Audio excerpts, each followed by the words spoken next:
የትኛውም ፈተና በህይወታችሁ ይፈራረቃል። የትኛውም መከራ በህይወታችሁ ሊሆን ይችላል። ደስታችሁን ሳትጨርሱ ሐዘን ይገጥማችኋል። ጠዋት ለቅሶ ይሆናል፣ ማታ ግን ደስታ በሉ እንጂ። ማታ በጣም አጭር ነው አይደል? ምሽታችን እኮ አጭር ነው አይደል? በመኝታ ሳናውቀው ነው የሚያልፈው። እንደዛው መከራችሁ ያልፍላችኋል አለ። ያልፋል፣ ክፉ ቀን ያልፋል አያልፍም? የመከራ ዘመን ያልፋል አያልፍም? በቃ ያልፋል፣ ታሪክ ሆኖ ያልፋል። ኧረ መድኃኒዓለም ያልፍም አይመሰለኝም። የኔ ነገር ዝም ብለዋል የምትሉ ሰዎች ዝም አላላችሁም። ለናንተ ይላል የማስባትን ሐሳብ እኔ አውቃለሁ ይላል። ምን አሳጣክ መድኃኒዓለም? ምን አጎደለብሽ መድኃኒዓለም? ምን ከለከለን መድኃኒዓለም? ምናልባት መጠበቃቀቶን ካልሆነ በስተቀር አድራሻ ምን ቀይረው። ተነስቶ የሚጸልይ ዮናስ ግን የለም። ጸሎት ትጭሉ አልነበር? ማን የወሰደባችሁ? አፋችን ሌላ ተግባራችን ሌላ። አይዟችሁ ኃጢአት ያሸነፋችሁ ወንድሞቼ እህቶቼ፣ አይዟችሁ። ጎበዝ ብሎ በብርታት የሚጠራሽ አማኑኤል ብቻ ነው። ስትደክም ያየ ይሳለቅብሃል። ይሄማ ሰው አይሆንም ብሎ ይንቀሃል። አማኑኤል ግን ደክመህም ሲያገኝክ ጎበዝ በርታ ይልሃል። ተደገፉት ይህንን ጌታ፣ ታመኑት ይህንን ጌታ፣ አትወላውሉ፣ ሁለት ቦታ አትርገጡ። ራሳችንን በእግዚአብሔር ፊት ካልጣልን በስተቀር፣ ራሳችንን በእግዚአብሔር ፊት ካላዋረድን በስተቀር ክፉን ዕለት ማለፍ አንችልም። የመከራው ዘመን ሊያልፍልን አይችልም ወገኖቼ። መከራ እንዲቆምላችሁ ከፈለጋችሁ፣ እንባ እንዲታበስላችሁ ከፈለጋችሁ፣ በችግርና በመከራችሁ ሰዓት ሰው እንዳታዩ። ወደ ባለስልጣን ብታዩ፣ ወደ ነገስታት ብታዩ፣ ወደ ባለጸጎችን ብታዩ ምንም መፍትሄ አታገኙም። መፍትሄ ያለው ማንን በማየት ነው? እንደ ቅዱስ ዳዊት አንሳይኮ አይንቴ መንገል አድባር፣ አይኖቼ ወደ ተራራ አነሳለሁ አለ። ወቃ ወደ ተራራ ወደ ንጉሱ ከተማ ወደ መድኃኒዓለም አዳራሽ አንጋጠጠ ሰው መልስ አለው። ማን ያውቃል እግዚአብሔር የማንን ቋጠሮ ዛሬ እንደሚፈታ፣ የማንን ጥያቄ ዛሬ እንደሚመልስ አናውቅም። የተዘበራረቁትን የኑሯችን ጉዳይ የሚሰበስብልን እግዚአብሔር፣ እንደ ሰው የነገርነውን አይደለም ዝምታን የሚያዳምጠው እግዚአብሔር በዝምታችሁ ውስጥ ያለውን ጩኸት ያድምጥላችሁ። ለሰው ያልነገራችሁትን፣ ለጓደኛ ያላማከራችሁትን፣ ለብቻችሁ በር ዘግታችሁ የምታለቅሱበትን፣ መኝታችሁን በእንባ የምታረሱበትን ጥያቄ አማኑኤል ዛሬ ይመልስላችሁ። ብዙ ትለፋላችሁ እንጂ እህሉም እንደው የዓመት ነው፣ ልብሱም ከሆነ የዕለት፣ ጉርሱም ምግቡም የዕለት ነው። ተጨንቃችሁ የመጣችሁ ከጭንቀታችሁ ይገላግላችሁ። በችግር የመጣችሁ፣ ዘመድ የጠላችሁ፣ ሰው የሸሻችሁ፣ ተስፋ ቆርጣችሁ ያላችሁ ሰዎች ሁሉ እግዚአብሔር ዘመድ ይሁናችሁ። ሊቃውንት ለአእምሮ፣ ዋዘኞች ለጆሮ፣ እግዚአብሔር ደግሞ ለልብ ይናገራል። ሊቃውንት ለአእምሮ ከነገሩን፣ ዋዘኞችም ለጆሮ ካወሩልን የልብ ወዳጃችን እግዚአብሔር ለልባችን የሚነግረን ይበልጣል። ከአለት በላይ የጠነከረው ልባችንን በፍቅሩ መዶሻ ሰብሮ የሚረባንን የሚጠቅመንን የሚያስተምረን እግዚአብሔር ዛሬ በዚህ በተወደደ በመዳን ሰዓት ማን ያውቃል እግዚአብሔር የማንን ቋጠሮ ዛሬ እንደሚፈታ፣ የማንን ጥያቄ ዛሬ እንደሚመልስ አናውቅም። የተዘበራረቁትን የኑሯችን ጉዳይ የሚሰበስብልን እግዚአብሔር፣ እንደ ሰው የነገርነውን አይደለም ዝምታን የሚያዳምጠው እግዚአብሔር በዝምታችሁ ውስጥ ያለውን ጩኸት ያድምጥላችሁ። ለሰው ያልነገራችሁትን፣ ለጓደኛ ያላማከራችሁትን፣ ለብቻችሁ በር ዘግታችሁ የምታለቅሱበትን፣ መኝታችሁን በእንባ የምታረሱበትን ጥያቄ አማኑኤል ዛሬ ይመልስላችሁ። ሥላሴ ከሁላችን ጋር ይሁን። የጥያቄያችን ሁሉ መልስ አግኝተን ቋጠሯችን ተፈቶ እንቆቅልሻችን ተፈቶ ዛሬ በደስታ ወደ ቤት እንድንሄድ ማን ይርዳን? ማን ያግዘን? የምንነጋገርበት የትምህርታችን ርዕስ የምናደርገው ዕለት እኪት ዘመነ መንሱት በሚል ይሆናል። እስቲ ከኔ ጋራ ዕለት እኪት በሉ፣ ዘመነ መንሱት፣ ክፉ ቀን በሉ፣ የመከራ ዘመን። ድገሙና ክፉ ቀን በሉ፣ የመከራ ዘመን። መድኃኔ ዓለም ከክፉ ዕለት ያስመልጠን። ውድቀታችሁን ከሚፈልጉ ሰዎች ያስመልጣችሁ። ሞታችሁን ውርደታችሁን ከሚፈልጉ ክፉ ሰዎች መድኃኔዓለም ያስመልጣችሁ። ከመጣብን ከተጋረጠብን ከድቅድቅ ጨለማ መድኃኔዓለም ነጥቆ ያውጣል። ሀገራችንም ከገባችበት ከባድ ፈተና መድኃኔዓለም ያሻግርልን። ምዕራቡንና ምስራቁን፣ ሰሜንና ደቡቡን እንደ ቀድሞ ወተን ምንገባባት ምቹና ሰላማዊ ሀገር እግዚአብሔር ይፍጠርልን። ብዙዎቻችን እንጨነቃለን፣ ብዙዎቻችን እናለቅሳለን። ዛሬ ምጥ የሌለበት የለም። ሁሉም አምጧል፣ ወንዱም አምጧል፣ ሴቱም አምጧል። የማይወለድ አርግዘን አምጠናል። እንጨነቃለን፣ እናለቅሳለን። መፍትሄ የለንም። እንጮሃለን። የናንተን ጥያቄ ሊመልስ የሚችል ዝና የለም። የናንተን ጥያቄ ገንዘብ አይመልሰውም። የናንተን ጥያቄ ቤተ ዘመድ አይመልሰውም። ስልጣን የማይመልሰውን ጥያቄ የሚመልሰው የናዝሬቱ ተስፋ የድንግል ማርያም ልጅ መድኃኔዓለም ነው። ክብር ለስሙ ይሁን። ጥያቄያችንን ሊመልስ የተቻለው አባት ነው። ስለዚህ ወገኖቼ የትምህርታችን መነሻ ያደረግነው ዕለት እኪት ክፉ ቀን የመከራ ዘመን ያለንበት ጊዜ ነው። ተዘከረነ እግዚኦ በምሕረትከ በእንቲአሆሙ ለእሉ ቅዱሳን ዋድኅነነ እምዕለተ እኪት ወእምሰዓታት መንሱት።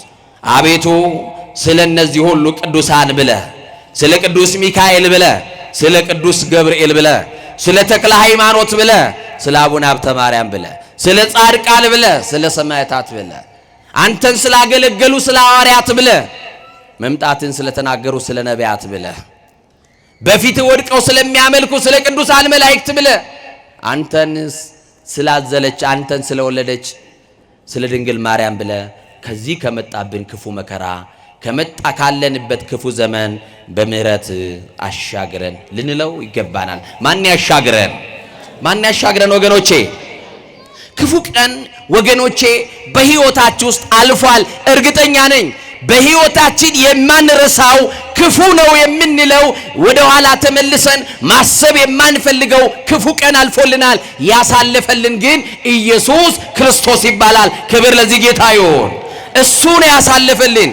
በራሳችን ችሎታ በራሳችን ጥበብ ማለፍና መሻገር የማንችለውን የሚያሻግረን አባት አለን። ስሙ ማን ይባላል? የድንግል ልጅ ነው። አማኑኤል ስሙ ብሩክ ምስጉን ይሁን። አመስግኑት እንጂ በጉባኤ ውስጥ ያላችሁ።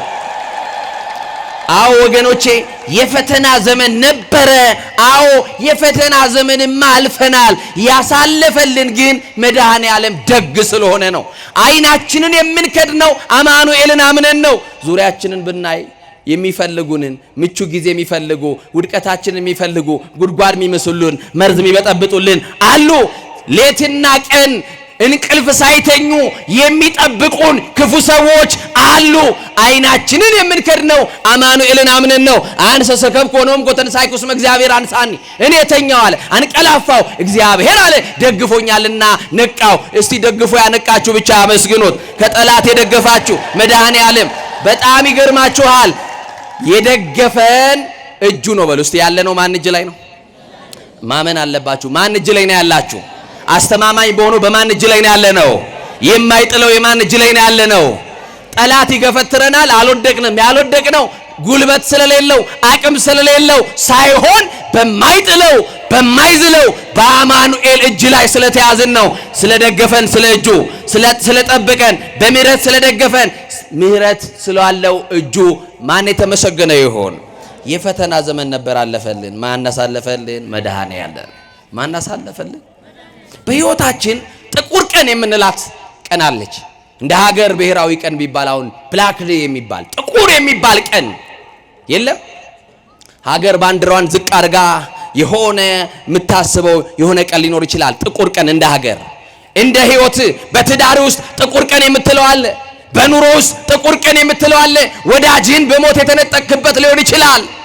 ያላሰብከው የተጠበቁት እያሉ ያልታሰቡት በሞት ተጠርተው ምናልባት ብዙ ዘመን የደከምክበት ነገር ከእጅ ተበትኖብህ ሊሆን ይችላል። ጥቁር ቀን የምንላት አለች። ግን ያንንም የመከራ ሌሊት ያሳለፈልን አማኑኤል ነው። ይሄንንም የመከራ ሌሊት ይሄንንም የመከራ ዘመን እሱ ያሻግረናል፣ እሱ ያሳልፈናል። እስቲ ያሳልፈናል የምትሉ አመስግኑት እግዚአብሔር።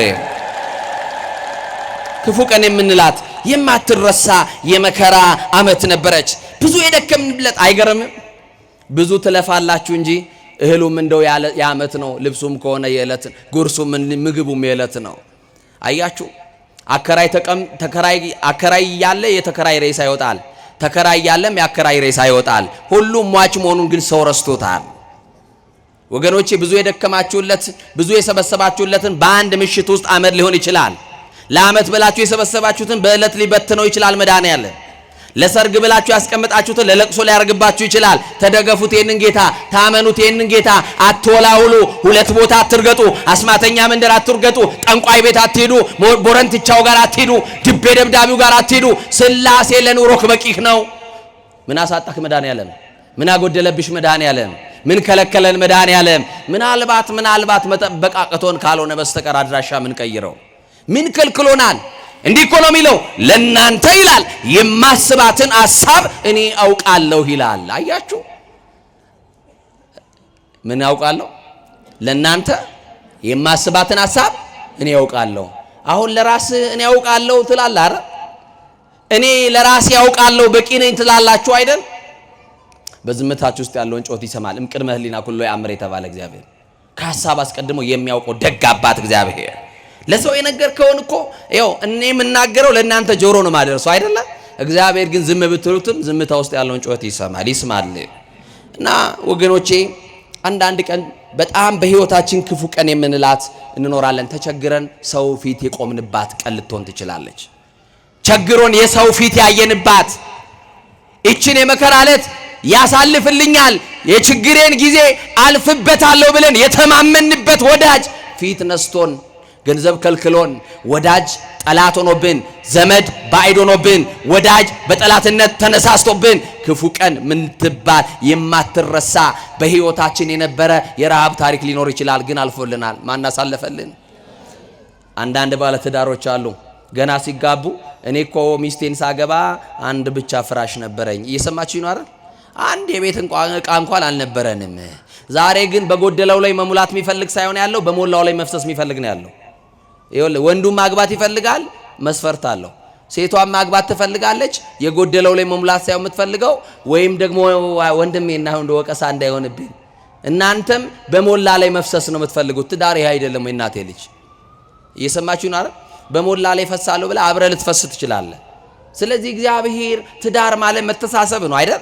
አንዱ የሌለውን ጉድለት አንዱ እንዲሞላለት ነው። ትዳር ማለት መተሳሰብ ነው፣ መተጋገዝ ነው። ይሄ ከአይምሯችን ተወስዶብናል። ለዚህ እኮ ነው ዓለም መረንና ልቅ እየሆነች አሁን ባብላጫ ሰው ትዳር የጠላበት ምክንያት ምንድን እንደሆነ ይገባቸዋል።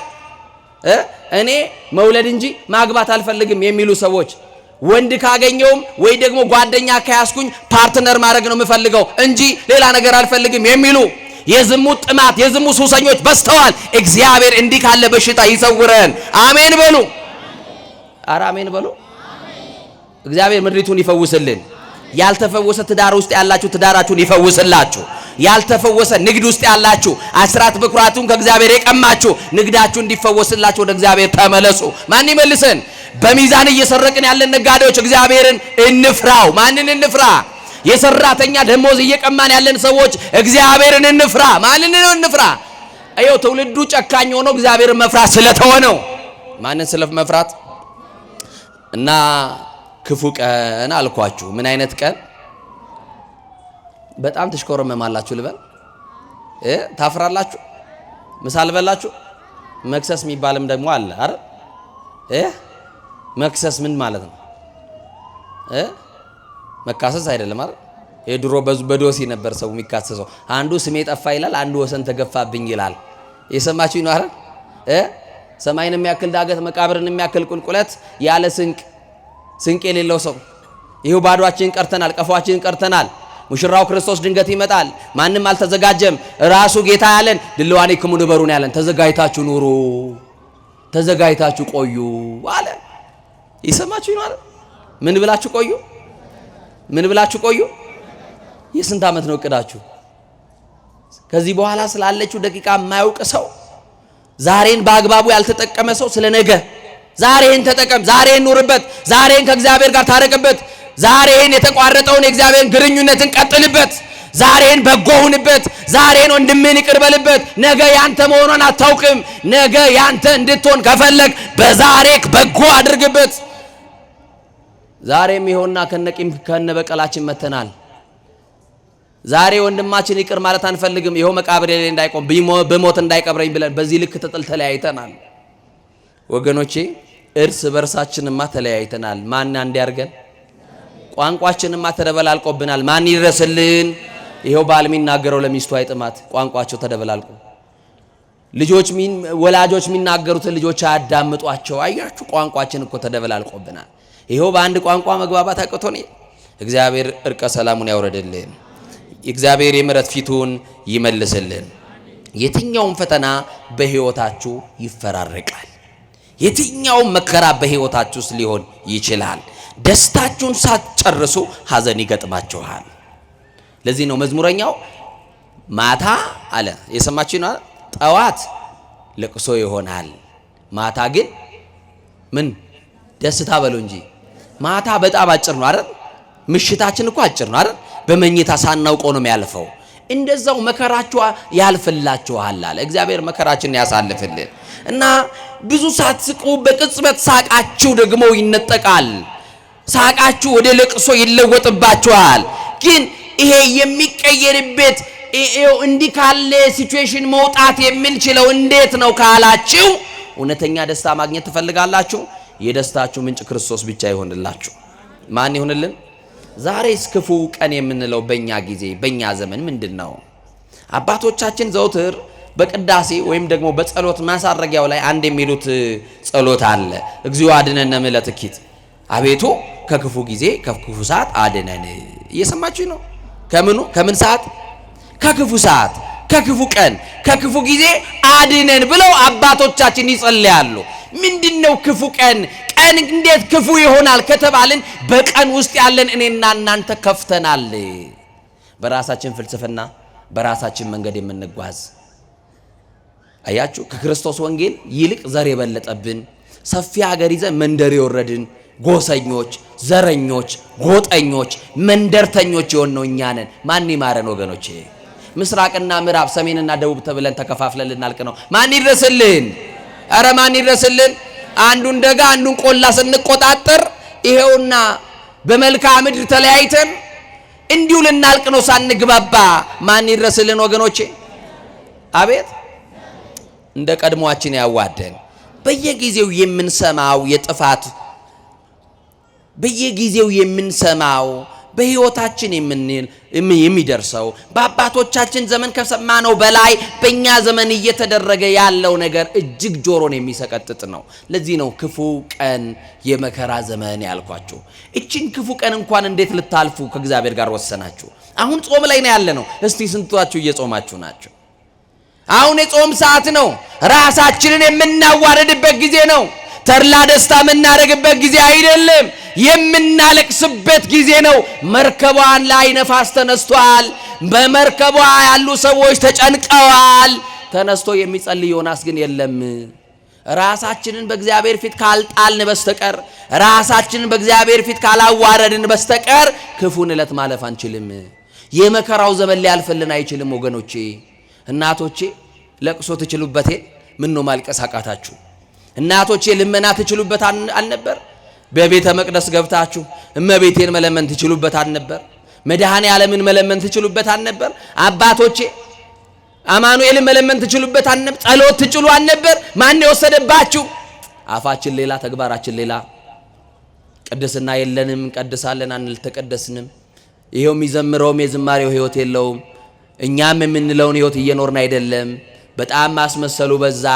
ተለያየን፣ ሆድና ጀርባ ሆንን፣ ተቃቃሬን፣ አስመሳዮች ሆንን፣ መንደር ውስጥ ገባን። ኧረ ማን ነጥቆ ያውጣን ወገኖቼ? ኧረ ማን ይድረስልን ወገኖቼ? ስለዚህ ክፉ ቀን ያልኳችሁ ይህንን ነው። የመከራ ዘመን ይሄ ነው። ስለዚህ ተድላ ደስታ የምታረጉበት አይደለም፣ ማቅ ምን ለብስበት፣ መሬት ላይ ወድቀን አቤቱ ክርስቶስ ማረን የምንልበት፣ ምሕረት የምንለምንበት ዘመን ነው። በዚህ ጊዜ አይኖቻችንን ወደ ሰማይ ብቻ እናንሳ።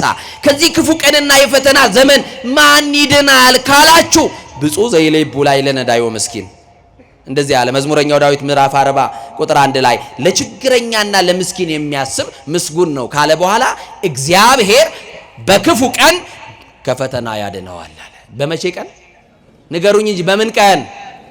በምን ቀን? አዎ እንጀራህን ለድሃ ትቆርሳለህ የእናቴ ልጅ። አሁን በር ዘግተን እየበላን አይደለ? ቀጠልንና በር ከፍተን መባላት ጀመርን። አያችሁ ክፉ ቀን ነው። ድሮ በጎረቤት እንጀራ ልጅ ያድግ ነበር። ድሮ የገሌ ቤት የሚባል አልነበረም። እንዲህ ነበር ያደግነው። አሁን ግን ሁሉ ጨካኝ ሆነ፣ ከሰውነት ተራ ወጥቶ አውሬ ሆነ። ሰብእሰን ዘክብሮቱ ኢያእመረው ኮነ ከመ እንስሳ ዘአልቦ ልቦ ተመሰሉ ማለት ሰው ክቡር ሆኖ ተፈጥሮ ልብ እንደሌላቸው እንስሳን መሰለ አለ። እንደ ሰው መኖር አቅቶን እንደ አውሬ መባላት ስንጀምር፣ እንደ አውሬ መናከስ ስንጀምር፣ ማን አሳያችሁ ኢትዮጵያውያን ጭካኔን? ማን ያስተማረን? ማን ነው አዚም ያደረገብን? ማን ነው ተንኮለኛ ያደርገን? እኛ እኮ እያስተማርናችሁ ደጎች አልሆናችሁም። ይሄው አልገባችሁም ንስሐ፣ ይሄው አልተለወጥንም፣ ይሄው አትሮንሷ ተዘርግቷል፣ እንሰበካለን፣ የተለያዩ መምህራን ሊቃውንቱ ይደክማሉ፣ እኛ አልተለወጥንም። ምንድነው ችግሩ? ማን ጋር ነው ችግሩ የሚለውን እንጠይቅ እስቲ ዛሬ እንነጋገር። ግዴላችሁ ለምንድን ነው ያልተለወጥነው? እያስተማርን ደግ አልሆንም፣ ሳይማር ግን ሰው ክፉ ሆነ። ክፋት ትምህርት ቤት የለውም ወገኖቼ። ክፋት ትምህርት ቤት አለው? ንገሩኝ እንጂ። ይሄው አሁን ክፉ መሆን የፈለገ ሰው አሁን መሆን ይችላል። አያችሁ? ተምረን ግን ጻድቅ መሆን አልቻልንም። ተምረን መለወጥ አቃተን። ተምረን ስጋው ደግሞ መቀበል አቃተን። ተምረን ወንድማችን ይቅር ማለት አቃተን። ተምረን ክርስቲያን መሆን አቃተን። አረ ክርስቲያን ሳንሆን እንዳንሞት፣ መድኃኔዓለምን ሳናውቀው እንዳንሞት እሱ ያግዘን በቸርነቱ። ለድሃና ለችግረኛ ለምስኪን የሚያስብ ምስጉን ነው። እግዚአብሔር በክፉ ቀን በፈተና ያድነዋል። በሕይወታችን የሚመጡ ጥቁር ቀናትን እግዚአብሔር ያሳልፍልን። የሉቃስ ወንጌል ምዕራፍ 7 ቁጥር 11 ላይ የክብር ባለቤት መድኃኔዓለም ኢየሱስ ክርስቶስ ወደ አንዲት ከተማ እንደገባ ቅዱሱ መጽሐፍ ይነግረናል። ወደ ከተማዋ የገባው ለምንድን ነው ክርስቶስ ካላችሁ የሞት ጥላ ሊገፍላት ገባ ይላል። በኢትዮጵያም ላይ የሞትን ጥላ መድኃኔዓለም ይክፈፍላት። አሜን በሉ። ስደቱ እንዲበቃን፣ መፈናቀሉ እንዲበቃን፣ ሞቱ እንዲበቃ፣ እርቀ ሰላም እንዲወርድ መድኃኔዓለም ወደ ከተማችን ይግባልን። አሜን በሉ። ክርስቶስ ወደ ናይን ከተማ ገባ ይላል። ወደ ትዳራችሁ ይግባላችሁ። የሚበጠበጠው ትዳራችሁ ሰላም እንዲሆንላችሁ አማኑኤል ይግባ በቤታችሁ። ወደ ናይን ከተማ ለምንድን ነው የገባው የሚለው ጥያቄ በከተማዋ የታወጀውን የሞት አዋጅ ሊገለብጥላት ክርስቶስ ገባ። የጥፋት ሰራዊቶች በውጭም በውስጥም ያሉ ተልኳቸው ሌላ የሆነ ይችን የመለኮት ጥበቃ ያልተለያትን ሰማያዊት ቅድስት የሆነች ሀገር አያችሁ ለማፍረስ የሚሯሯጡ ከተማዋ ላይ የሞት አዋጅ ያወጁ ብዙ ሰዎች ይኖራሉ። ክርስቶስ ወደ ኢትዮጵያ የሚገባው የታወጀብንን የሞት አዋጅ ሊሰርዝልን ነው። ይግባና ይሰርዝልን። አሜን በሉ። እግዚአብሔር በኢትዮጵያ ላይ ያለውን ጥፋት ሁሉ ያንሳልን። ናይን ከተማ ክርስቶስ ሲገባ የታወጀውን የሞት አዋጅ ሊገለብጥ ክርስቶስ መጣ። ወደሚለቀስባት ከተማ ክርስቶስ ገባ። መርዶ ወደሚሰማባት፣ ሙሾ ወደሚወርድባት ከተማ ሰርግ አልነበረም ክርስቶስ ሲመጣ። በደስታህማ መች ሰው ታጣለህ? ሲኖርህማ የሚያጫፍርን የታጣለህ? የሚያባላህንማ አታጣም። ኪስ ሙሉ ሲሆን በቁልምጫ ቃል የሚጠራ ሳይነጋ በርን እያንኳኳ የሚፈልግህ አይጠፋም። ክርስቶስ መቼ ይመጣል ካልከኝ፣ በክፉ ቀን ይመጣል ሊረዳህ፣ በመከራ ዘመን ይመጣል ሊታደገን፣ እንባችንን ሊያብስ ከመከራ ሊያድነን መድኃኔዓለም ይመጣል። አያችሁ ከውድቀታችን ሊያነሳን የሚመጣው ደግሞ ትንሣኤያችን ነው። ምናችን ሊያረጋጋን ይመጣል። ክርስቶስ ይምጣልን ወገኖቼ። በቸገረን ጊዜ የምንጣራው ዘመድ እኮ ክርስቶስ ነው። ሌላ የለንም። አለን? ሌላ ተስፋ አለን ወይ? በጨነቀን ጊዜ የምናለቅስበት እኮ ጭምር ጓደኛችን እኮ ነው አማኑኤል። የቅርባችን እኮ እሱ ነው። እምርሴ ለርሴ አንተ ትቀርበዋል፣ ከኔ በላይ ለኔ አንተ ነው የምትቀርበው በሉት። አሁን ለአፍንጫህ ቅርቡ ምንድነው ብትል አፌ ትላለህ። ለዓይን ምንድነው ብል ቅንድቤ ልትለኝ ትችላለህ። አየህ እግዚአብሔር ግን ከዛ በላይ ቅርብ ነው። ለዚህ ነው በኤርምያስ እኔ አለ የቅርብ አምላክ እንጂ የሩቅ አምላክ አይደለሁም አለ። የምን አምላክ ነኝ አለ? እግዚአብሔር አጠገባችሁ ነው፣ አልተለያችሁም። እግዚአብሔር ተለይቶን አያውቅም። እግዚአብሔርማ ቢለየን እስትንፋሳችን ይቋረጣል እኮ ወገኖች። እና ያለነው የምናለቅስበት ጓደኛ ነው። ባለቀስን ጊዜ የሚያባብለን ወዳጃችን ነው። ምስጢር የሚካፈልን፣ የሚረዳን፣ የማይሰለቸን፣ ስንታመም አልጋ አንጥፎ የሚያስታምመን፣ ስንወድቅ የሚያነሳን አማኑኤል እሱ ብቻ ተስፋችን ነው። እና ናይን ከተማ ሲገባ ክርስቶስ ከተማዋ ላይ የሞት አዋጅ ነበረ። ልብ የሰበረ ሐዘን ነበረ። አሁን ኢትዮጵያ ቢገባ ክርስቶስ መድኃኔ ዓለም ወደ ሀገራችን ቢመጣልን ልባችንን የሰበረውን ሐዘን ከልባችን ያነሳልናል። ለምን ካላችሁ የልባችን ደስታ ክርስቶስ ስለሆነ ናፍቆታችን ነው ክርስቶስ ይምጣልን። እና ይገርማችኋል ወደ ናይን ከተማ ሲገባ ብቻውን አልገባም። 12 ደቀ መዛሙርትን አስከትሎ ገባ ይላል። የማርያም ልጅ ክርስቶስ ቅዱሳንን አስከትሎ ወደ ቤታችሁ ይግባ። ቅዱሳንን ይዞ ወደ ከተማዋ ገባ። እነዚህ 12 ደቀ መዛሙርቶች የተጠሩት በ5 ፊደል ነው። በስንት ፊደል? ተከተለኝ የሚል። እስቲ ተከተለኝ በሉ። እናንተ ማንን ነው የምትከተሉት? አሁን በዘመናችን ሰው የሚከተል ሰው አለ። አያችሁ፣ እኔ የገሌ ተከታይ ነኝ የሚል ሰው አለ። እናንተ የማ ተከታዮች ናችሁ? ግድ የላችሁም ንገሩኝ። አያችሁ፣ ደቀ መዛሙርቱን በ5 ፊደል እኔ የገሌ ነኝ ብሎ ስለራሱ ማብራሪያ ሳይሰጥ በዚች ፊደል 5 ቃል ናት። ምን በለኝ? ተከተለኝ። ክርስቶስ ተከተለኝ ሲል ሁሉን ትተው ነው። ምኑን ትተው ንገሩኛ። አሁን ስለ ክርስቶስ ብሎ ሁሉም የሚተው ሰው አለ? ንገሩኛ። እንደው ባይሆን ጌታዬ የጣልኳት ዕቁብ ትለቅልኝ እስከዛ ጠብቀኝ ልንለው እንችላለን አይደለ? የቆጠብኩት ኮንዶሚኒየም ይውጣልኝ ልንለው እንችላለን። በጣም ከባድ ነው።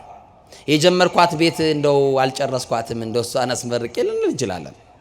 እና ግድ የለም ክርስቶስ 12ቱን ደቀ መዛሙርት ምን በሉኝ አለ? ተከተሉኝ፣ ተከተሉኝ። በዚህ ቃል የጠራቸው እና ደቀ መዛሙርቱ ከፊት አይሄዱም። ለምን? የሕይወታቸው ፊት አውራሪ ክርስቶስ ከፊት ይቀድማል። እሱ ከመንገዳችን ሁሉ ይቅደምልን። እሱ ሲቀድም ሞት የለም። እሱ ሲቀድም ጭንገፋ የለም። እሱ ሲቀድም ጠላት ኃይሉ ልምሾ ይሆናል። አያችሁ፣ ክርስቶስ የሚለውን ስም ሰምቶ ጠላት ከመንገድ ሁሉ ዞር ይላል። ያንተን ስም ሰምቶ ሞት ይደንግጥ አለ እኮ ቅዳሴ ጊዜ ላይ። ያንተን ስም ሰምቶ ሞት ይደንግጥ፣ ቀላያት ይሰንጠቅ፣ አለማመን ይራቅ፣ ቁጣ ይቸገር አለ፣ ወንጀለኛ ይቸገር። አያችሁ፣ የክርስቶስን ስም ኃይል ያለው ስም፣ የሚያድነውን ስም፣ የሚፈውሰውን ስም፣ የተደገፍንበት ስም፣ ከዘላለም ሞት ያመለጥንበት ስም፣ ከስም ሁሉ በላይ የሆነውን ስም፣ መድኃኒት የሆነው ስም፣ የመጠቀሚያ ጊዜ የማያልፍበት መድኃኒት፣ በየጊዜው ሁሉ የሚያድን መድኃኒት፣ ከሞት ያዳነን መድኃኒት፣ ከዲያብሎስ እስራት የፈታን መድኃኒት፣ የሚፈውሰው መድኃኒት። እሱን እየተከተሉ 12 ደቀ መዛሙርቶች ወደ ናይን ከተማ ገቡ ይላል። ደቀ መዛሙርቱ የሕይወት ሰልፍ ውስጥ ነው ያሉት፣ የሚከተሉት ክርስቶስን ስለሆነ። በከተማዋ ላይ ሐዘን አለ ብያቸዋለሁ። በከተማዋ ላይ ክፉ ቀን፣ የመከራ ዘመን ብለን እንዳነሳ ነው ክፉ ቀን የገጠማት አንዲት ሴት ነበረች። አንድ ልጅ የነበራት። ስንት የነበራት? አንድ የነበራት፣ ከወለደችው ከልጇ በስተቀር ሌላ ልጅ የሌላት፣ ምንም የዓይኔ ማረፊያ የልቤ ተስፋ የምትለው አንድ ልጅ ነበራት። አንድ ያለው ያውቃል እንዴት እንደሚሳሳ ለአንድ ልጁ እና ከጉያዋ ወጥቶ ማያቅ ልጅ። ጠዋት ተነስታ ልጇን ስትቀሰቅስ ልጇ አይሰማትም፣ ሞተዋል። ልጄ አበባዬ ትላለች እናት፣ እሱ አይሰማትም፣ ሞቷል፣ ተሸንፏል፣ ታስሯል። ልጇ እኩያዋ ስለሆነ፣ ልጇ ጓደኛዋ ስለሆነ፣ ልጇ የባሏን ሐዘን የረሳችበት ስለሆነ፣ ልጇ ብዙ ነገሯ ስለሆነ እንደው እየቀለደኝ ነው ብላ ልጇን ትጠራለች፣ ትቀሰቅሰዋለች፣ ትደባብሰዋለች። የለም ልጇ አይሰማትም። ሄዳ ሰውነቱን ስትነካ ሰውነቱ ቀዝቅዟል። መቼ ሰው ከሞተ በኋላ ስም አለው? በማዕረጉ ሲጠራ የነበረ ዶክተር ገሌ የተባለ ባላምበራስ ገሌ የተባለው ከሞተ በኋላ ሬሳ መባሉ አይገርምም? ከሞትን በኋላ ምን ስም አለን? ከሞትን በኋላ ለአንድ ደቂቃ እንኳን አንሆንም። ቶሎ ብላችሁ ሽቶ አምጡ እየተባለ ሽቶ ነው የሚፈለገው። የሚከረፋ የሚሸት ስጋ ይዘን መንቀባረራችን፣ መሬት መርገጥ መፍንትን መጸየፋችን። አያችሁ፣ መልክ ቢያምር ላፈር ስጋ ቢወፍር ለመቃብር ነው። እና ወዳጆቼ በጣም የሚደንቀው ያቺ ሴት ልጇ ሞቷል፣ ግን ማመን አልፈለገችም። ልጄ ሞቷል ብላ እንዴት ትመንናት? ትንሽ ደቂቃ ጠበቀችው፣ ተጣራች፣ መልሳ የለም። አለቀሰች፣ ጮኸች፣ ጎረቤት ሰማት። ተሰብስበው መጡና የልጁን ትንፋሽ ብቻ እየሄዱ ያዳምጣሉ። ያመነችውን ያወቀችውን እውነት መልሰው ለእናት እንዲህ ብለው ነገሯት፣ ልጅሽ ሞቷል አሏት። ምንሽ ሞቷል? እግዚአብሔር እንዲህ ካለ ነገር ይሰውራችሁ ወገኖቼ። በልጅ አትጎዱ፣ በልጅ አትሰበሩ፣ በልጅ አታልቅሱ፣ በልጅ አትዘኑ። የልጅ ምርቃት አይደርስም ብላችሁ ነው አሜን ያላላችሁት? እና ይቺ ሴት በዕብራውያን በእስራኤላውያን ልማድ አንድ ሰው ከሞተ ዕለቱን ነው የሚቀበረው። የሰማችሁ ነው።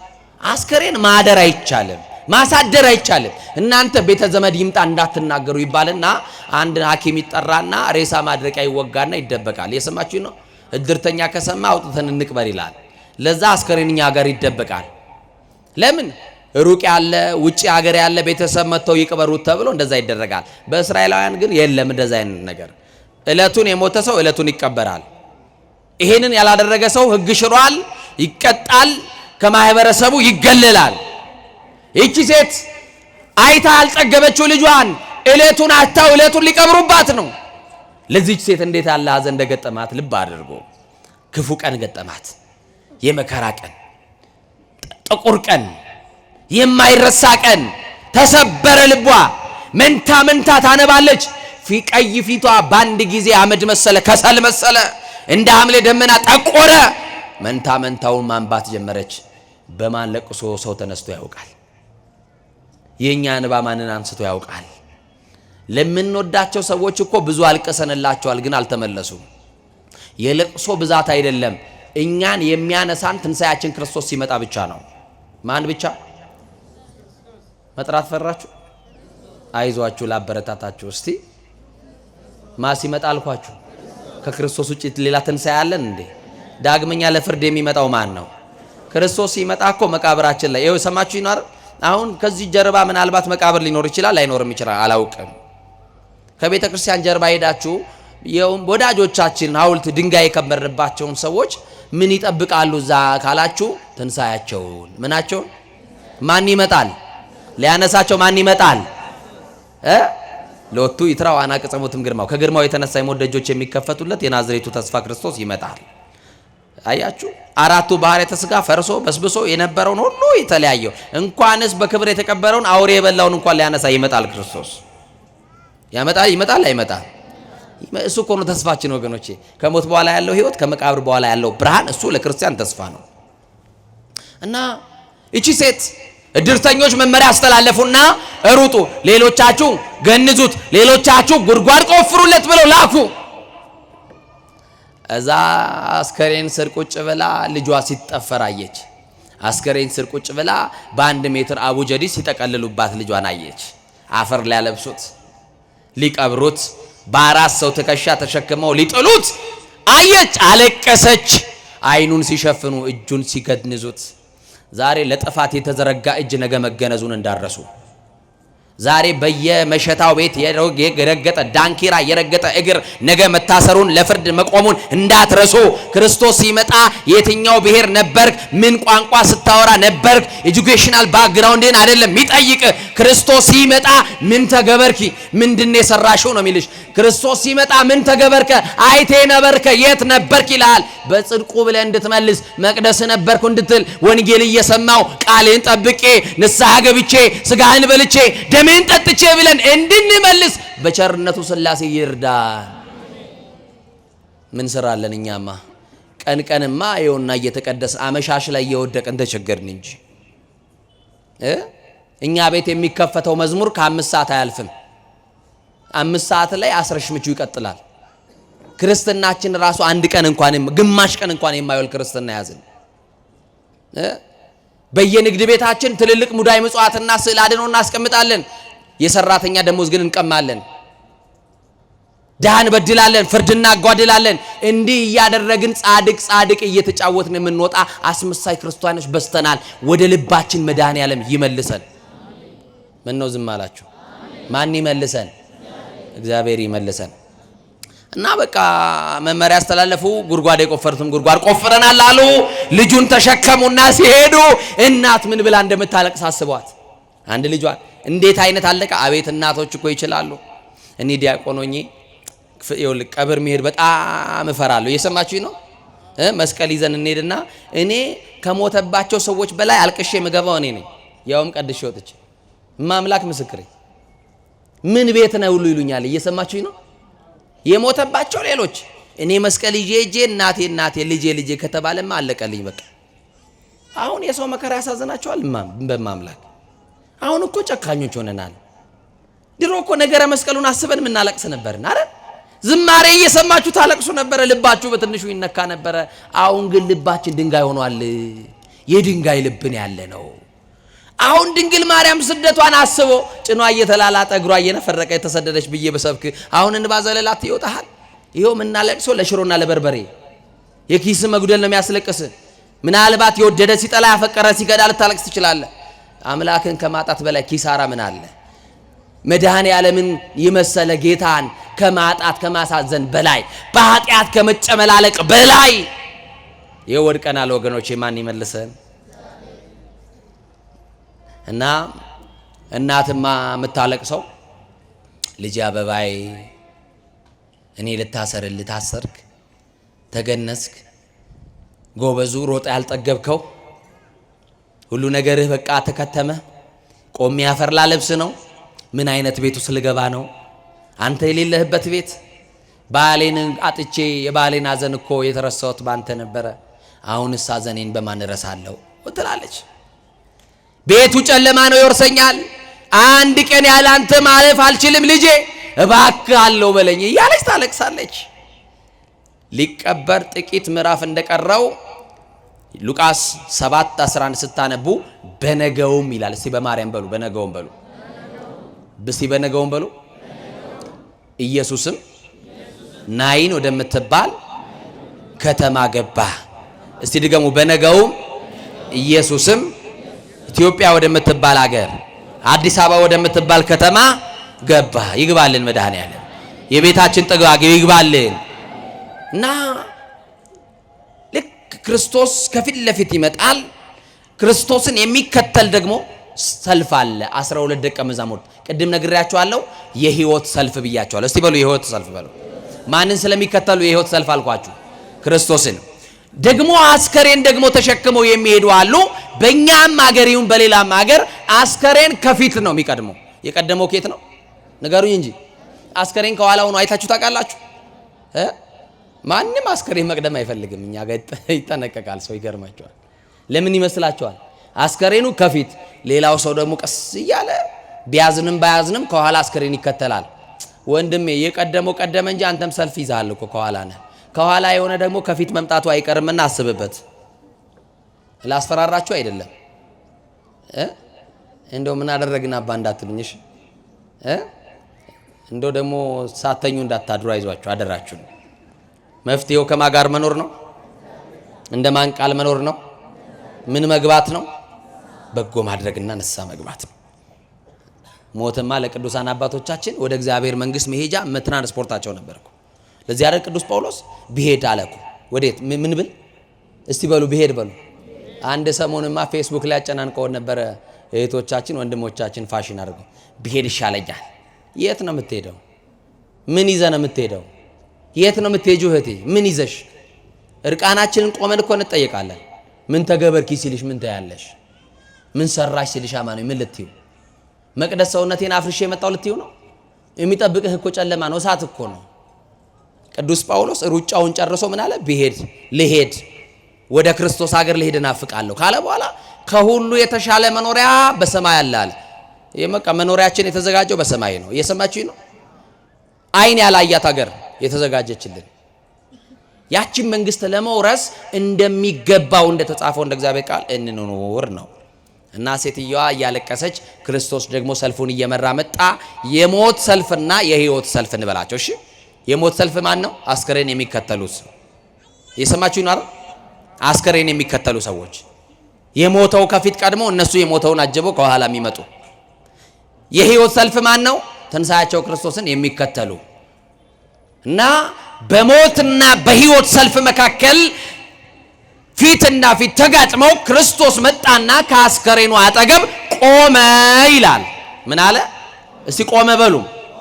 እሱ ክርስቶስ ከመንገዳችን የሚቆመው መከራን ሊያቆምልን ነው። ክርስቶስ ከቆመ እንባ ሊያቆምልን ነው። አሁንም እንባችንን ያቆምልን፣ ስደቱን ያቆምልን፣ ሞቱን ያቆምልን፣ መፈናቀሉን ያቆምልን፣ እርስ በርስ መባላቱን ያቆምልን። ቆመ ክርስቶስ። እድርተኞች ትእዛዝ እያስተላለፉ ጀንበር ሳትጠልቅ አፍጥኑት ቅበሩት እያሉ ሲናገሩ የነበሩ ሰዎች እግራቸው ተሳስሮ ቀጥ ብለው ቆሙ። ማን ነው ያቆማቸው አትሉኝም? ያቆማቸው ማን ነው? እየሰማችሁኝ ነው? ቆሙ አላለም ክርስቶስ። እሱ ብቻ ሄደና ቆመ። አስከሬኑን የተሸከሙም ቆሙ፣ ከኋላ ያሉ ሰዎች ቆሙ። እግራቸው ሁሉ ተሳሰረ። ማንም እግሩን አንስቶ አንድ እርምጃ ወደፊት መሄድ አልቻለም። የትንሳኤው ኃይል አቆማቸው። የምን ኃይል? እስቲ ሁላችሁም የትንሳኤው ኃይል በሉ። ሁላችሁም በደንብ ጮክ ብላችሁ ንገሩኝ፣ አይሰማም። የትንሳኤው ኃይል በሉ። ሞትን የሚያቆም ኃይል ነው። የትንሳኤው ኃይል እንባን ያቆማል። አያችሁ፣ ታስታውሳላችሁ 12 ዓመት ደም የፈሰሳት ሴት የክርስቶስ ቀሚሱን ስትነካ ኃይል ወጣ። ምን የሚያቆም? ደም የሚያቆም አይደል ያላት። ኃይል ከኔ ሲወጣ ታውቆኛል። ያ ኃይል ያችን ሴት ሲነካት 12 ዓመት ያልቆመው መከራዋ እንደቆመላት፣ 12 ዓመት ያልቆመው ችግሯ አያችሁ ደሟ እንደቆመላት፣ ዛሬ ግን ደም የሚያቆም ሳይሆን ሞት የሚያቆም ኃይል ለኢትዮጵያ የሚያስፈልገው ይሄ ነው። ክፉ ቀን የምናልፍበት የመከራውን ዘመን የምንሻገርበት ክርስቶስ መጣ። ከፊት ለፊት ቆመ። ሁሉም ቆሙ። ማንም ሊናገር የወደደ የለም። ዝምታ ሰፈነ። ለጆሮ የማይጥመው ያ ልቅሶ ወይኔ ወይኔ ይባል የነበረው ሁሉ ሙሾ እያወረዱ ደረት ይደልቆ የነበሩ ሰዎች ሁሉ ጸጥ አሉ። ማ ሲመጣ? ጸጥታችን ክርስቶስ ነው። በቤታችን ይግባ። ጸጥ በቃ እሱ ሲመጣ። ለዚህ እኮ ነው ሐዋርያው ምን አለን? እሱ ሰላማችሁ ነው አለን። ማን ነው ሰላማችን? የሰላማችን ራስ ማን ነው? በቃ ሰላማችን ክርስቶስ ሲመጣ የሚያለቅስ ሰው ጸጥ ይላል፣ እንባው ይታበሳል። ጸጥ። ከዛ በኋላ ያቺ የምታለቅስ የልጁ እናት ለምንድን ነው የቆሙት? ልጄን እያጣደፉ ሊቀብሩብኝ አልነበረ?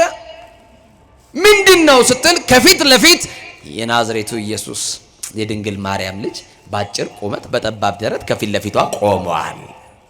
አየችው። አታውቀውም፣ እሱ ግን ያውቃታል። ማቴዎስ ወንጌል ምዕራፍ 10 ላይ የእናንተስ አለ የጸጉራችሁ ቁጥር እንኳን ተቆጥሯል አለ። ያውቀናል።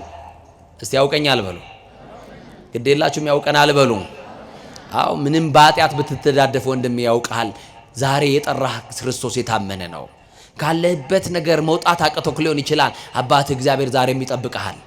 ጨክነ እንድትመጣ ጫቱን ተፍተ፣ ጨክነ እንድትመጣ ሲጋራውን ጥለ፣ ጨክነ እንድትመጣ ከዝሙቱ መንደር ነጥቀ ወጥተ ክርስቶስ እንድታከብረው ዛሬም ይኸው ቤተክርስቲያን በሯ ነው፣ በሯ ክፍት ነው።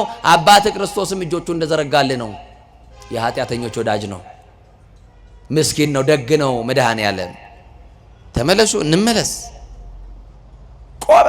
አየችው። ዝም ብላ መጽሐፉ እንዲህ ይላል፣ ትኩር ብላ አየችው ይላል። ምን ብላ አየችው? መከራ እንዲቆምላችሁ ከፈለጋችሁ፣ እንባ እንዲታበስላችሁ ከፈለጋችሁ፣ በችግርና በመከራችሁ ሰዓት ሰው እንዳታዩ።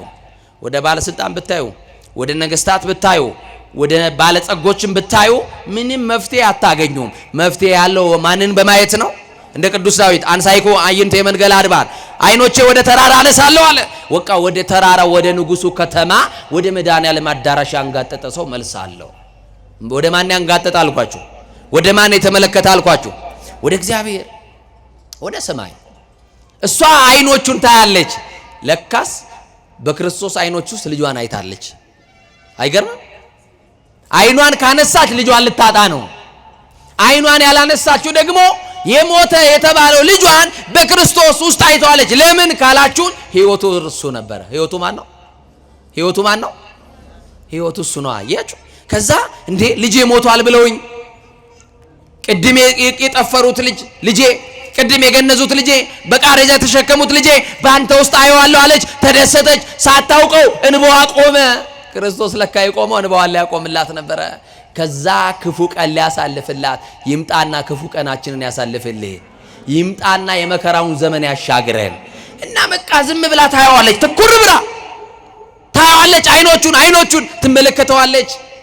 ከዛ በኋላ እንባዋ ከቆመ በኋላ ደመና የመሰለ እንደ ደመና የጠቆረው ፊቷ ከፈካ በኋላ የትንሣኤው ነጸብራቅ እየነካ ደስታ ከተሰማት በኋላ አንድ ቃል ክርስቶስ ተናገራት። አንቺ ሴት አላት። ምን አላት? ኢትብኪ አታልቅሺ አላት። እግዚአብሔር የኢትዮጵያውያን እናቶችን እንባ ያብስልን። የኢትዮጵያን ገበሬ እንባ ያብስልን። በጭንቀት ውስጥ ሆነው የሚያነቡትን እንባቸውን ያብስልን። አታልቅሺ አለ ክርስቶስ።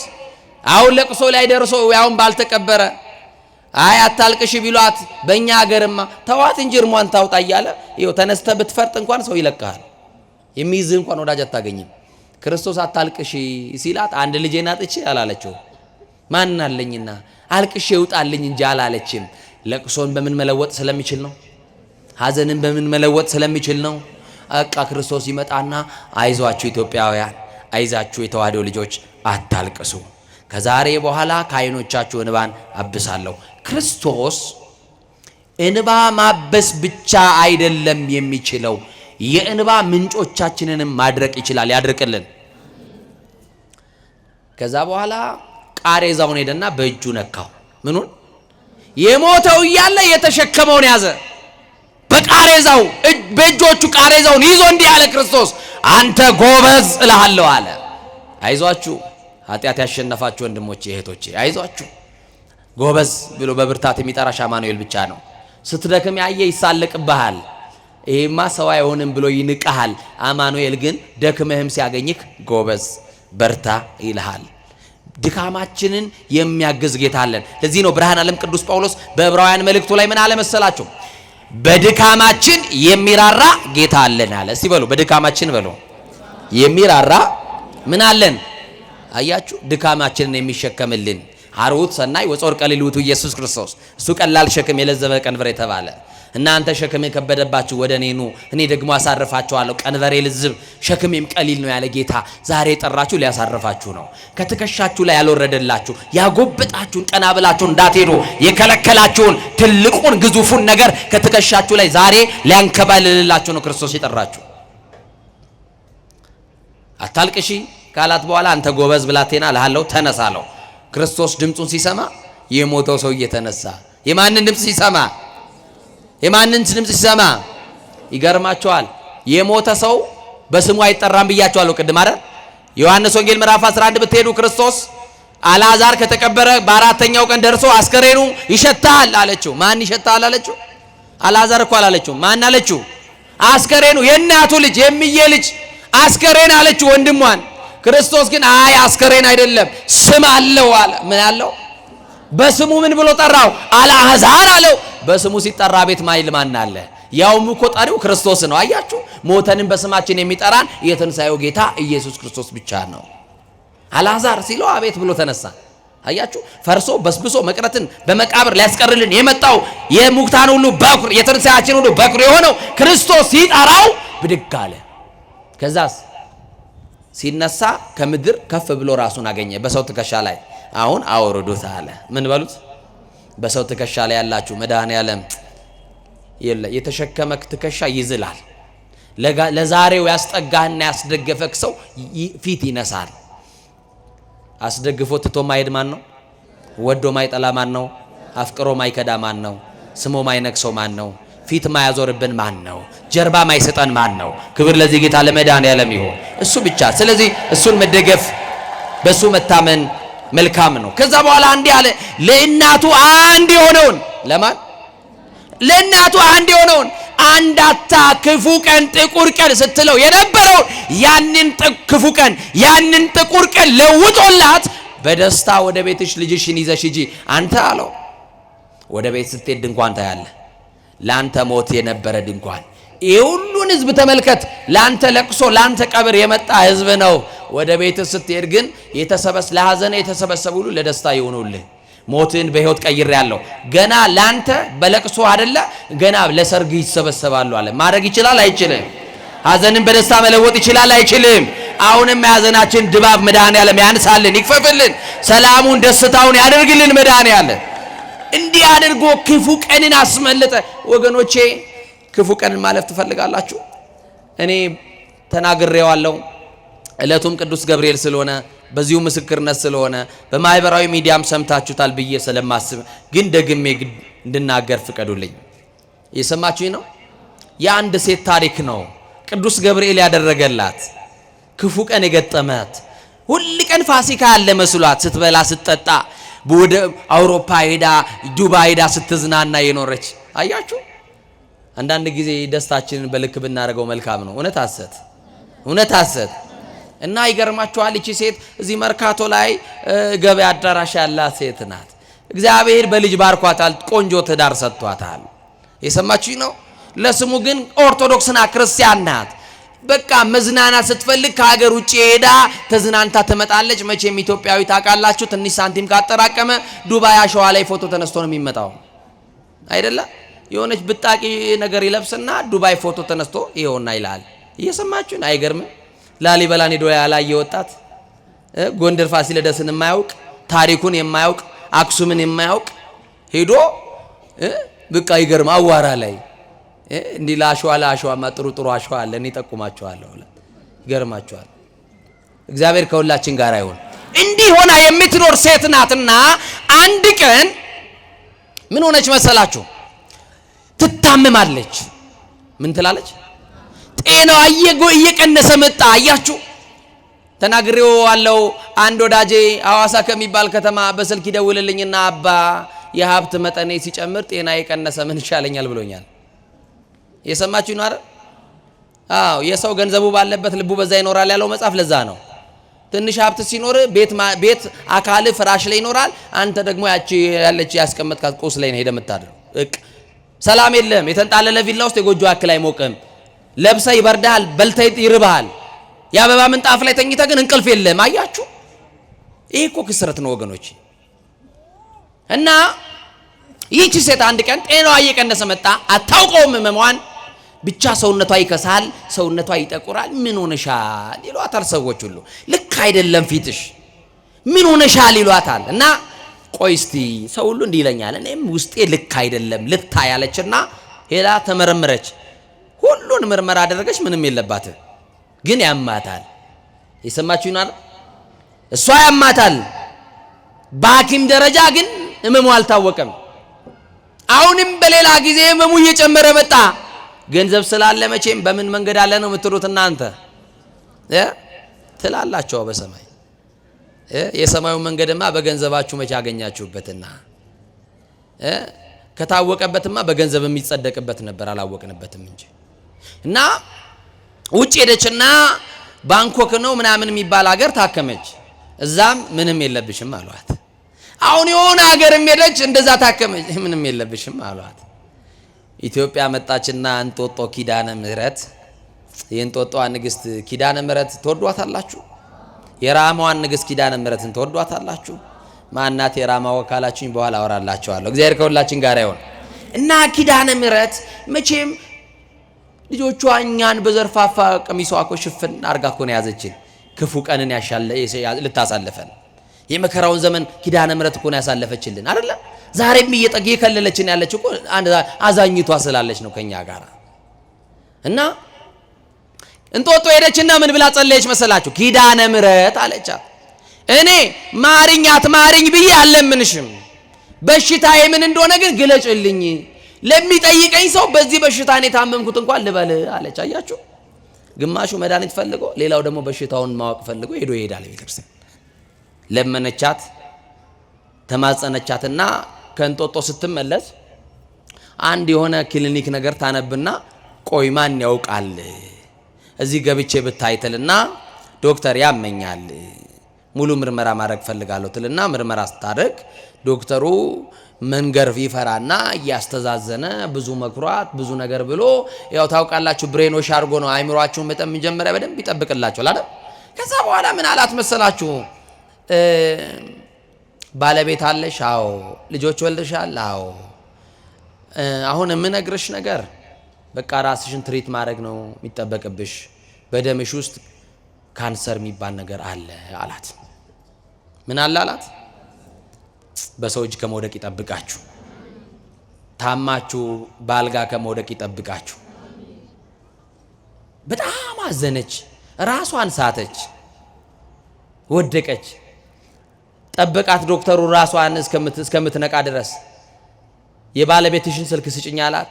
የባሏን ስልክ በአፏ ነገረችው። ደወለላትና እንዲህ ያለ ቦታ ሚስት ሕክምና ቦታ ትንሽ አሟታልና ድረስላት አለው።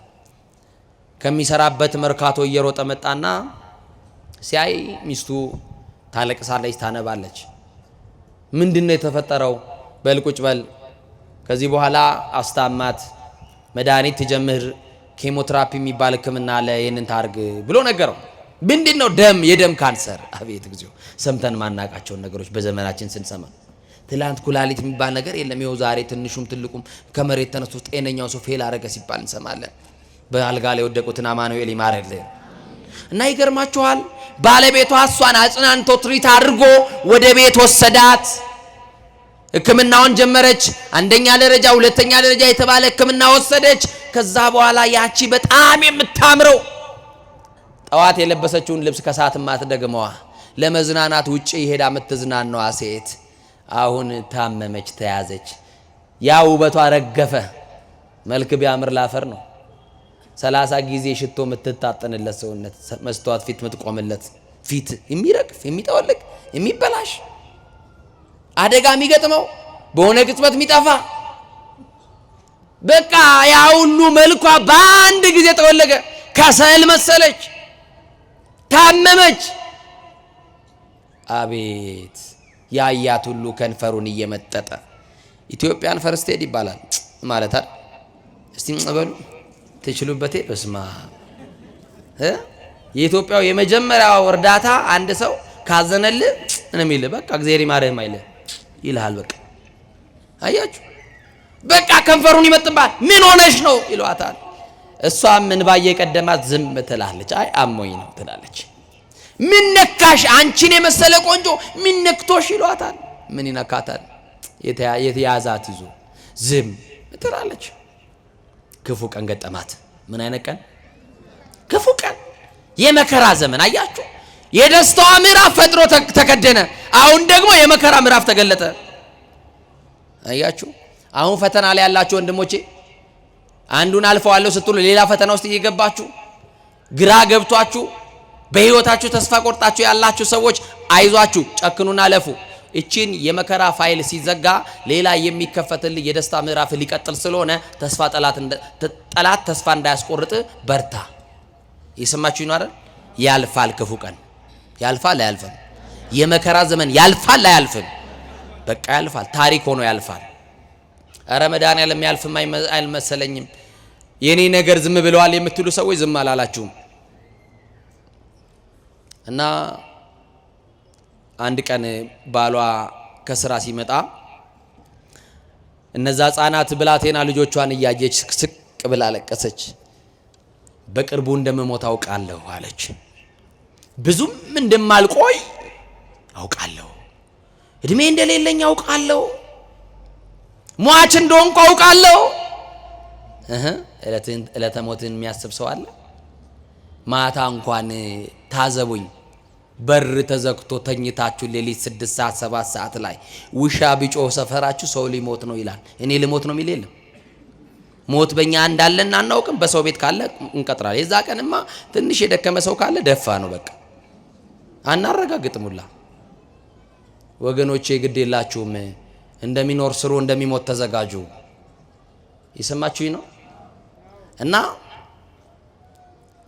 ልጆቿን እያየች ነው የምታለቅሰው። ባሌ እስከ ዛሬ ድረስ አንድም ቀን አላስቀየምከኝም፣ እስከ ዛሬ ድረስ እኔም አንተን ክፉ አልተናገርኩም። ልጆቻችን በፍቅር እያሳደግን አብረን እየሰራን እግዚአብሔር ከትቢያ አንስቶ አሳድጎን ይህንን ሁሉ ሀብት ሰጥቶናል። እኔ ግን በቅርቡ እንደምሞት እርግጠኛ ነኝ አለችው። እግዚአብሔር ግን እንደሚያድናት እርግጠኛ ነው። እግዚአብሔር ግን ተስፋ የቆረጠችውን ተስፋ እንደሚቀጥልላት እርግጠኛ ነው። አንዳንድ ጊዜ እርግጠኛ ትሆናላችሁ በራሳችሁ ላይ አትሁኑ። እግዚአብሔር ግን ነገራችሁን እንደሚቀይር እርግጠኛ ነው። ቢዘገይም በእርግጥ ይመጣልና ጠብቁት ተብሏል። እርግጠኛ ነው ሊመጣ። በዘመን ልቅላቂ ባንተና በሞት መካከል አንድ ምዕራፍ ቀርቶ መድኃኒዓለም ይመጣል። ይሄው የናይኗን መበለት ልጅ ሊቀበር ሄዶ ጉድጓዱን አልደፈነለትም። የሟቹን ሞት አልፈቅድም ተመለሱና በህይወት ኑሩ ያለ ጌታ፣ ሞታችንን ውርደታችንን ማይፈልግ ጌታ እና እንዲሆነ ምንድነው የምትይኝ? ለምንድነው ተስፋ የቆረጥሽው? ልጆቹንም ስለምን ታሳቅቂያቸዋለሽ እያየሽ የምታለቅሽው አላት።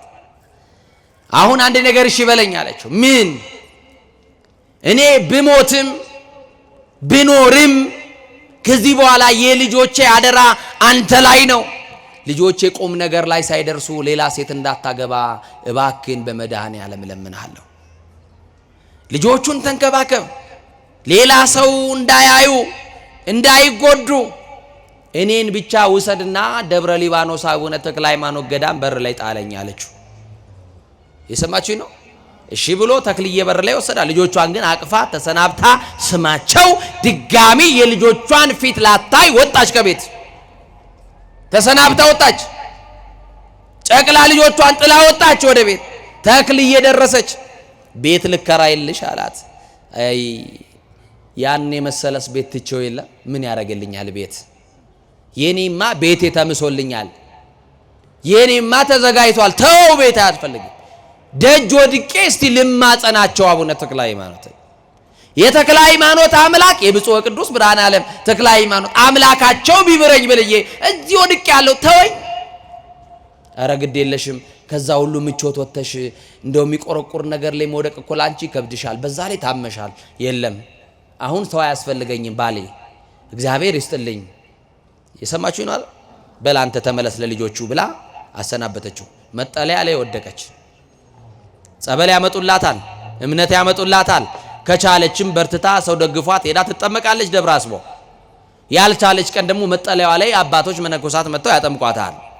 እንዲህ የሆነች መከራን ቀን መግፋት ጀመረች።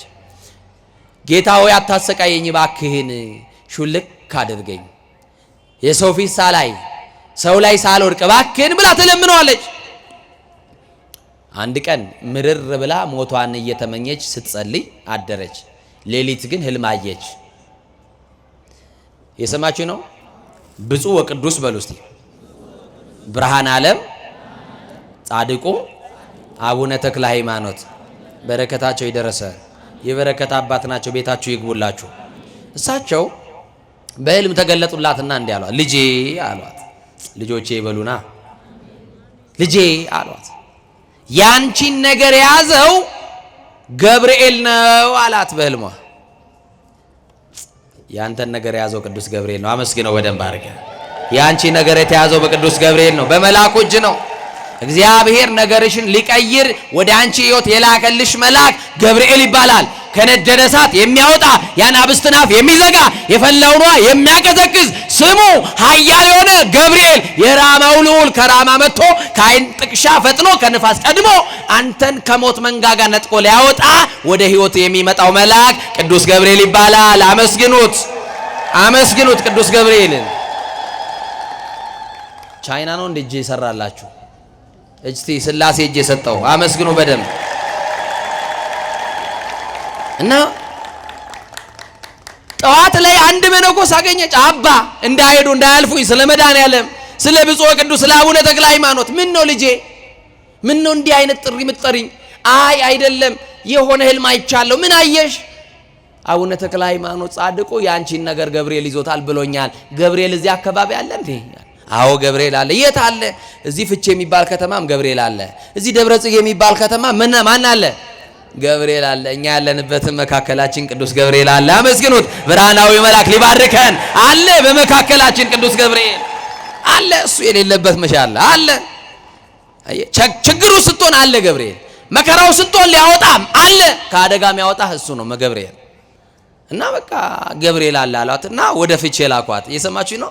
ፍቼ ገብርኤልም መጠለያ አስፈቀደችና መጠለያ ላይ ወደቀችና በቃ ልክ በ18 የአቡነ ዮስጣጤዎስ ዕለት ለቅዱስ ገብርኤል ዋዜማ ዕለት ምርር ብላ አሁንም አለቀሰች። የኔ ነገር አንተ እጅ እያለ አንተም ዝም አልከኝ ገብርኤል አለችው። እየሰማችሁ ነው። ከዛ በኋላ እንዲህ ብላ ምርር አለቀሰችና ጠዋት ቅዱስ ገብርኤል ቅዳሴ ሲቀደስ ቆማ ማስቀደስ አልቻለችም። መጠለያዋ ላይ ሆና ጨረሰች። ካህኑ ከቅዳሴ ወጥቶ ህዝቡን ሲባርክ መስቀል ነው እጅን የሚያሳልመው? ንገሩኛ፣ በደንብ መልሱልኝ። አትሳለሙም፣ ዳር ላይ ነው የምትቆሙት ማለት ነው። አያችሁ ምንድነው ሚሳ የሚያሳልሙት? በኪዳን ሰዓት አይደለም። በምን ሰዓት? በቅዳሴ ሰዓት ለምንድነው እጁ የሚያሳልመው? ያ እጅ ታቦት የዳሰሰበት ነው። ያ እጅ የኢየሱስ ክርስቶስ ቅዱስ ሥጋው ክቡር ደሙን የፈተተበት እጅ ነው። ታዲያ እድለኛ እኮ ነው። የካህኑን እጅ ስትስም የማንን ሥጋና ደም በነካበት ነው? በፈተተበት ነው። በማንን? የክርስቶስን። አያችሁ ምን ያክል ፈውስ እንዳለው የካህኑ እጅ እና እንደምንም እየተንፏቀቀች መጣችና ካህኑ ሰው ሲያሳልም እንዲህ አለችው፣ አባቴ ካህኑ አለችው። ቄስ እኮ ባለ መድኃኒት ነው። እውነት ሐሰት? ቄስ እኮ መንፈሳዊ ሐኪም ነው። እውነት ሐሰት? አባቴ ካህኑ እኔን የሚያሳልሙኝ ሰው ሁሉ ከተበተነ በኋላ ነው። እምቢ እንዳይሉኝ ባገለገሉት መልአክ በቅዱስ ገብርኤል ለለምኖት አለች። ኧረ እምቢ አልልሽም ልጄ፣ አይዞሽ ተረጋጊ አሏትና ህዝቡን ሁሉ አሰናብተው ጠበቋት። ልጄ ምን ሆንሽ አሏት። ዝም ብለው እጆትን በግንባሬ ላይ ጫኑብኝ አለች። ያ እጅ ያስፈልገናል አያስፈልገንም? የማን እጅ? የካህኑ እጅ። ዛሬ ግን ካህን እየሰደብን እንዴት የካህኑን እጅ ትፈልጋለህ? በረከት የተቀበልክበትን የካህኑን እጅ እየቆረጥክ አባቶቻችንን እያዋረድን እንዴት እንከብራለን ወገኖች? ይዘንልን እግዚአብሔር ክርስቶስ፣ ይራራልን ክርስቶስ። ከዛ በኋላ እጅን ጫንብኝና ቅዳሴ በቀደሰበት አንደበት ሥጋ አምላክ በተቀበለበት አንደበት እፍ በልብኝ። ምናልባት ያ ደግ መልአክ ሚካኤል የባህራንን የሞት ደብዳቤ እፍ ቢልበት በሕይወት እንደተቀየረ መልአኩ ገብርኤልም የኔን ነገር በሕይወት ሊቀይር ስለሚችል ምን በልብኝ አለችው? እፍ በልብኝ አለችው። እንዲህ አላት። ካህኑ እጁን ጭኖ እንደ እምነትሽ ይደረግልሽ፣ እንደ እምነታችሁ ይደረግላችሁ። ታማችሁ የመጣችሁ እግዚአብሔር ፈውስ ያደርግላችሁ። ተጨንቃችሁ የመጣችሁ ከጭንቀታችሁ ይገላግላችሁ። በችግር የመጣችሁ ዘመድ የጠላችሁ ሰው የሸሻችሁ ተስፋ ቆርጣችሁ ያላችሁ ሰዎች ሁሉ እግዚአብሔር ዘመድ ይሁናችሁ። ተስፋ ቆርጣለች። ከዛስ እፍ አለባትና እንደ እምነትሽ ይደረግልሽ ሲላት የማታውቀው ሰላም የማታውቀው ደስታ ግን ያለችው ክፉ ቀን ገጥሟት ነው። እየሰማችሁኝ ነው? ተመልሳ መጠለያዋ ላይ ሄደችና ደስ ብሎኛል፣ ለምን ደስ እንዳለኝ ግን አላውቅም፣ የሆነ ነገር ግን ቀሎኛል እያለች መጠለያዋ ላይ እግዚአብሔርን ታመሰግነዋለች፣ አምላከ ገብርኤልን ታመሰግነዋለች። ከዛ በተኛችበት የዛን ዕለት ብርሃናዊው መልአክ ቅዱስ ገብርኤል ዳንኤልን የረዳው መልአክ፣ አናንያ አዛርያ ሚሳኤልን የረዳው መልአክ አያችሁ፣ ቂርቆስና ኢየሉጣን የረዳ የተራዳ ቅዱሳንን የረዳ መልአክ አብሳሪው መልአክ ቅዱስ ገብርኤል መጣና ልጄ ሰላም ላንቺ ይሁን አላት። ደነገጠች። ካህኑ እንዳደረገ እጁን አመጣና በግንባሯ ላይ ጫነ። ቀጠለና እፍ አለባትና እኔ ያንቺን ጉዳይ ያያስኩኝ በእግዚአብሔር ፊት የምቆመው ገብርኤል ነኝ። የማንን ጉዳይ ያያስኩኝ አለ? ንገሩኝ። ያንቺን ጉዳይ ያያስኩኝ በእግዚአብሔር ፊት የምቆም ገብርኤል ነኝ።